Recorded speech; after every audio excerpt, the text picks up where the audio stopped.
اعوذ باللہ من الشیطان الرجیم، بسم اللہ الرحمن الرحیم۔ السلام علیکم ورحمۃ اللہ وبرکاتہ۔ میرا نام ہے محمد سہیل اور آپ دیکھ رہے ہیں ہمارا یوٹیوب چینل شیخ لائف وظائف۔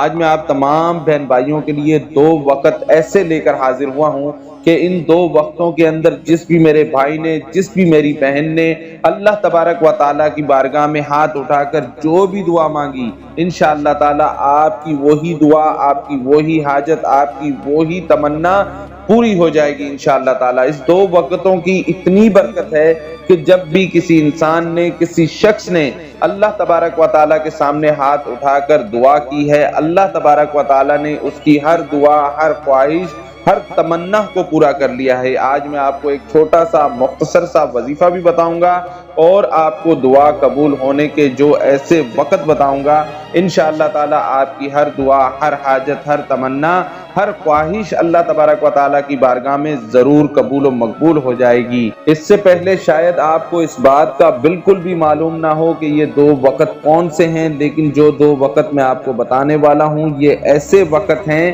کہ آپ کی ہر دعا قبول ہو جائے گی انشاءاللہ تعالیٰ۔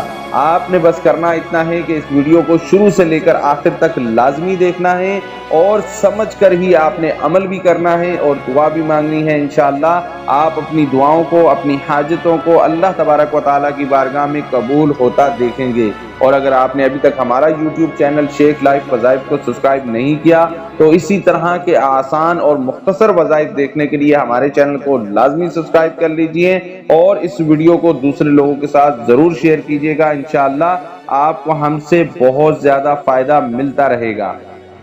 سب سے پہلے میں آپ تمام بہن بھائیوں کو وظیفہ بتا دیتا ہوں، توجہ سے سن لیں، دھیان سے سن لیں۔ اگر کوئی کام کر رہے ہیں تو تھوڑی دیر کے لیے مہربانی کریں، اس کام کو چھوڑ دیں اور اس وظیفے کو، اس عمل کو توجہ سے سن لیں۔ وظیفہ بھی آپ کو بتاؤں گا اور دعا مانگنے کا صحیح وقت بھی آپ کو بتاؤں گا کہ کس وقت آپ نے دعا مانگنی ہے اور وہ دعا اللہ تبارک و تعالیٰ کی بارگاہ میں آپ کی قبول ہو جانی ہے انشاءاللہ تعالیٰ۔ عمل کو توجہ سے سن لیں۔ عمل آپ نے کرنا ہے صبح فجر کی نماز کے بعد۔ آپ نے اس عمل کو صبح فجر کی نماز کے بعد کرنا ہے۔ پہلے فجر کی نماز ادا کر لینی ہے اور فجر کی نماز ادا کرنے کے بعد اول و آخر 11 مرتبہ درود ابراہیمی پڑھ لیں، یا جو درود پاک آپ پڑھنا چاہتے ہیں وہی درود پاک آپ پڑھ سکتے ہیں۔ چھوٹا درود پاک بھی پڑھنا چاہیں تو چھوٹا درود پاک بھی پڑھ سکتے ہیں۔ جب درود پاک پڑھ لیں تو درمیان میں آپ نے صرف ایک تسبیح یا اللہ یا رحمان یا رحیم، یا اللہ یا رحمان یا رحیم، یا اللہ یا رحمان یا رحیم پڑھ لینا ہے اور آخر میں وہی درود پاک پڑھنا ہے جو درود پاک آپ نے شروع میں پڑھا ہے، وہی درود پاک آخر میں پڑھ کے اس عمل کو، اس وظیفے کو آپ نے مکمل کر لینا ہے۔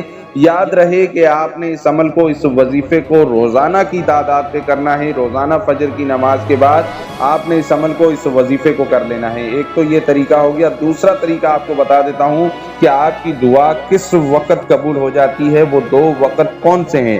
سب سے پہلا وقت ہے نماز تہجد کا۔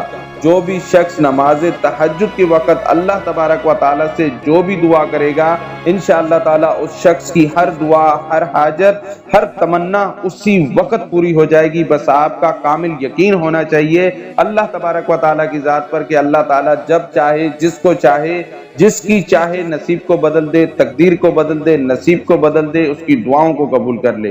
اور دوسرا وقت ہوتا ہے نماز عصر کے بعد کا۔ ان 2 وقتوں کو آپ نے کبھی بھی نہیں چھوڑنا ہے۔ اس 2 وقتوں کے اندر جو بھی شخص جو بھی دعا کرتا ہے اللہ تبارک و تعالیٰ اپنی بارگاہ کے اندر قبول کر لیتا ہے انشاءاللہ تعالیٰ۔ نماز عصر اور نماز مغرب کے درمیان کا جو وقت ہوتا ہے، اس وقت آپ لازمی دعا کیا کریں، انشاءاللہ آپ کی ہر دعا قبول ہو جائے گی۔ ویڈیو پسند آئی ہے تو اس ویڈیو کو دوسرے لوگوں کے ساتھ ضرور شیئر کیجئے گا۔ السلام علیکم، اللہ حافظ۔